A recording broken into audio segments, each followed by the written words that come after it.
Political pluralism, ये second हिस्सा है।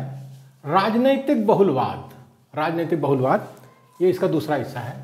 Powers of self development like person lies in a religious body, ये फिगिस साहब कह रहे हैं धर्म संघ में एक व्यक्ति की भांति ही आत्म विकास की शक्ति होती है।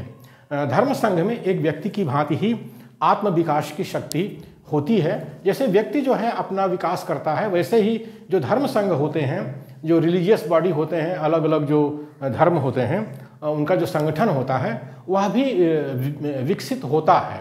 इसीलिए बहुलवादी कह रहे हैं कि अगर आपके राज्य में अलग अलग धर्म के लोग हैं, अलग अलग हैं, तो उनका भी मान सम्मान करिए, उनको मान सम्मान करिए, उनके ऊपर जुल्म अत्याचार मत करिए। ये कहने का मतलब होता है फिगिस साहब का, यही कहना है।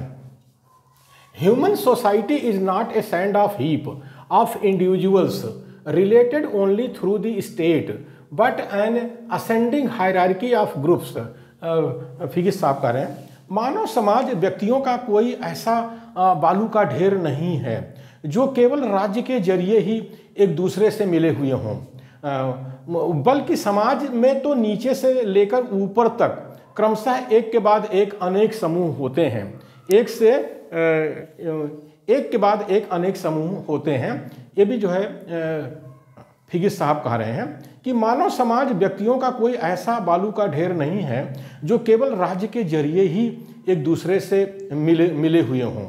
मतलब जो मानव समाज है, किसी राज्य के अंतर्गत जो मानव समाज रह रहा है, वो कोई बालू का ढेर नहीं है कि जिससे कि सारे के सारे लोग जो है राज्य से जुड़े हुए हों, बल्कि वो उनके अलग अलग धर्म संघ होते हैं, वर्ण होती है, जाति होती है, उनके धर्म होते हैं, भाषा होता है, क्षेत्र होता है, तो वो उससे भी जुड़े हुए होते हैं। और समाज में ऊपर से लेकर नीचे तक एक बहुत से समूह होते हैं, ऊपर से लेकर के नीचे तक। हम भारत देश में अपने क्या देखते हैं आज 2021 में, ऐसी फांसीवादी और शैतानी ताकतें सत्ता में आ गई हैं जो ज़बरदस्ती सबसे जो है जय श्री राम बुलवा रहे हैं, वंदे मातरम बुलवा रहे हैं, हम हनुमान चालीसा का पाठ करा रहे हैं। तो वही फिगिस साहब कह रहे हैं कि मानव समाज व्यक्तियों का कोई ऐसा बालू का ढेर नहीं है जो केवल राज्य के जरिए ही एक दूसरे से मिले हुए हों। मतलब समाज जो में बहुलवाद होता है। बहुलवाद मतलब कि ढेर सारे ग्रुप होते हैं, ढेर सारे समूह होते हैं, धर्म, भाषा, क्षेत्र, जाति, वर्ण सभी होते हैं। तो जो राज्य है, राज्य को इस बात का ध्यान रखना चाहिए और सबका सम्मान करना चाहिए, तभी राज्य मजबूत होता है। The traditional theory of sovereignty is an honorable superstition।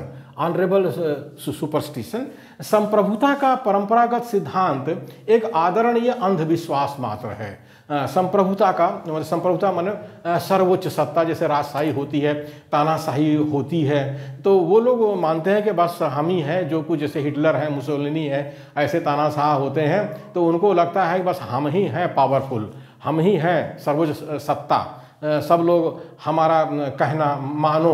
तो ये कह रहे हैं कि संप्रभुता का परंपरागत सिद्धांत एक आदरणीय अंधविश्वास मात्र है। ये लास्की साहब का कहना है।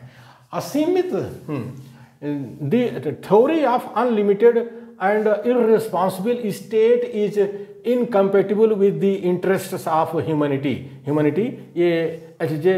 लास्की साहब इसको कह रहे हैं। लास्की साहब कह रहे हैं इसको कि असीमित और गैर जिम्मेदार राज्य का सिद्धांत मानवता के हितों से मेल नहीं खाता।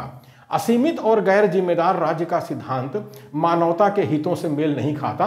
मतलब वो तानाशाही की बात कर रहे हैं कि जो तानाशाह होता है वो मानवता का विकास नहीं करता, और गैर जिम्मेदार जो राज्य होता है वह भी नहीं करता। आज जैसे हम देखते हैं हमारे भारत देश में शैतानी ताकतें और फांसीवादी ताकतें सत्ता में पहुंच गई हैं, तो वो जो है कभी मुसलमानों को, कभी एससी को, कभी एसटी को, कभी ओबीसी को तमाम तरीके के अत्याचार कर रहे हैं। महिलाओं पर भी तमाम तरह के अत्याचार वो कर रहे हैं। मतलब वो गैर जिम्मेदार हैं, वो समझते हैं कि बस हम सावरन हैं और हमको सत्ता मिल गई है तो अब हम सर्वोच्च हैं। तो वही आलास्की साहब कह रहे हैं कि असीमित और गैर जिम्मेदार राज्य का सिद्धांत मानवता के हितों से मेल नहीं खाता। ये मानवता के हितों से मेल नहीं खाता, यानी ये जो फांसीवादी ताकतें हैं और शैतानी ताकतें सत्ता में पहुंच गई हैं, ये मानवता का नुकसान कर रही हैं। ये अब शैतान तो है ही हैं, तो वो मानवता का कौन सी रक्षा करने वाले हैं। As with Figgis it is not authority as such they the guild socialists are repudiating, but a distribution of it which places at a disadvantage the groups in which they are interested। ये ward साहब कह रहे हैं कि ये श्रेणी समाजवादी भी, यानी गिल्ड जो सोशलिस्ट हैं, ये भी एक पॉलिटिकल लोग होते हैं, ये भी एक थ्योरी है गिल्ड सोशलिस्ट की। तो ये श्रेणी समाजवादी भी फिगिस की भांति अधिकार सत्ता को अस्वीकार नहीं करते। वे तो अधिकार सत्ता के ऐसे विभाजन को नामंजूर करते हैं जिसके कारण उन संघों को असुविधा होती है जिनमें उनकी रुचि होती है।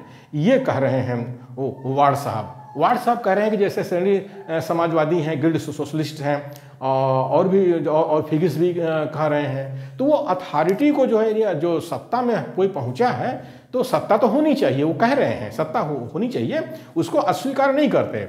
वो ये बात कह रहे हैं कि जो अधिकार सत्ता है, जो अथॉरिटी में पहुंच गए हैं, जो सत्ता में पहुंच गए हैं, ये लोग जो है अलग अलग ग्रुप के लोगों के साथ जो जुल्म अत्याचार करते हैं वो सही नहीं है। अब जैसे भारत देश है तो इसमें कहते हैं कि ये बहुलवादी संस्कृति भारत में है। बहुलवादी मतलब कि SC ST OBC माइनॉरिटी की 7000 जातियां हैं, यहाँ ढेर सारे वर्ण हैं और जाति हैं, भाषा है, धर्म है, क्षेत्र है। तो ये बहुलवादी राज्य है, भारत जो है बहुलवादी राज्य है। यहाँ पर बहुलवादी संस्कृति है, यानी कि यहाँ की मतलब कि प्लूरलिज्म है। यहाँ पर ढेर सारे बहुलवादी ये देश है।